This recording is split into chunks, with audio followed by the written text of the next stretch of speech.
आपण दौंड शहरामध्ये आहोत पंचायत समिती समोर 4 महिन्यापासून सचिन काकडे म्हणून सामाजिक कार्यकर्ते आहेत. यांनी कित्येक दिवसापासून जे सेतू संदर्भात जे काही घोटाळा चालू आहे, त्याचबरोबर सोनोडी गावामध्ये जो रस्त्याच्या संदर्भात जो भ्रष्टाचार चालू आहे, या संदर्भात त्यांनी वेळोवेळी आवाज उठवला.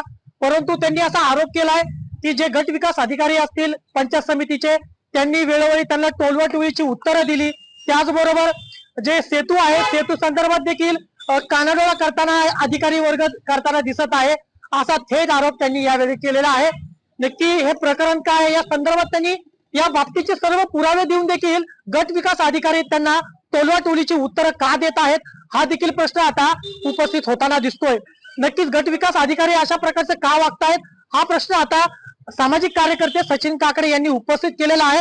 सर्व माहिती आपण सचिन काकडे त्यांच्याकडे जाणून घेणार आहोत. नेमकं प्रकरण काय आहे, नेमके या सर्व घटनेला आपण कसं सामोरं जात आहात आणि आपल्याला कशा प्रकारची उत्तरं भेटत आहेत. चला तर आपण पाहूया. मी गेली 4 महिने झालं ग्रामपंचायत मधलं रस्त्याचं प्रकरण असं ग्रामपंचायत CSC सेंटर जे ग्रामपंचायत साठी शासनाने सेतू दिलेला आहे नाही का, गावातल्या लोकांना गावातच सुविधा भेटाव्या.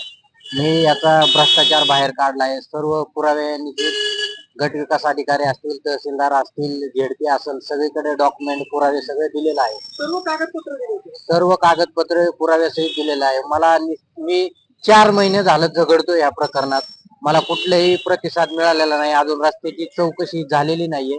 फक्त इथं जर आलं तर मला फक्त टोलवाटोलीची उत्तरे दिली जातात. इथं कुठं गट विकास अधिकारी मरब साहेबांना मी त्या दिवशी विचारलं. सोनवडी ग्रामपंचायतचे जे ग्रामविकास अधिकारी आहेत जालिंदर किसन भांड यांनी 17 दिवसाची अर्ज करून सेवा पुस्तिकेमध्ये त्यांच्या लिहिलेले 17 दिवसाची त्यांनी सुट्टी घेतलेली आहे. आणि त्याच सुट्टीच्या दिवसामध्ये जालिंदर किसन भांड हे सोनवडी ग्रामपंचायत मध्ये हजर आहेत असं त्यांनी हालचाल रजिस्टर मध्ये नमूद केलेलं आहे. मी तेच प्रश्न विचारण्यासाठी आलो. 7व्या दिवशी अर्ज दिल्यानंतर तर मला डायरेक्ट इथले गट विकास अधिकारी मरबल साहेब बोलले की असं डायरेक्ट आत यायचं नाही, तुम्ही C1ला अर्ज दिलेला आहे तिकडेच जायचं. तर मी त्याच्यावरती मी त्यांना बोललो, मी प्रत माहितीसाठी रवाना गट विकास अधिकारी इथं देखील दिलेली आहे. तरी मला त्यांनी असं टोलवाटोलीचं उत्तर दिलं आणि कुठलीच कारवाई आजपर्यंत त्यांनी केलेली नाही. त्याचबरोबर तो सेतूच्या संदर्भात काय कारवाई, सेतूच्या संदर्भात देखील मी यांना सर्व पुरावे देऊन यांनी कुठलीच कारवाई केलेली नाहीये. तुम्हाला काय उत्तर दिलं जातं त्यांच्याकडून?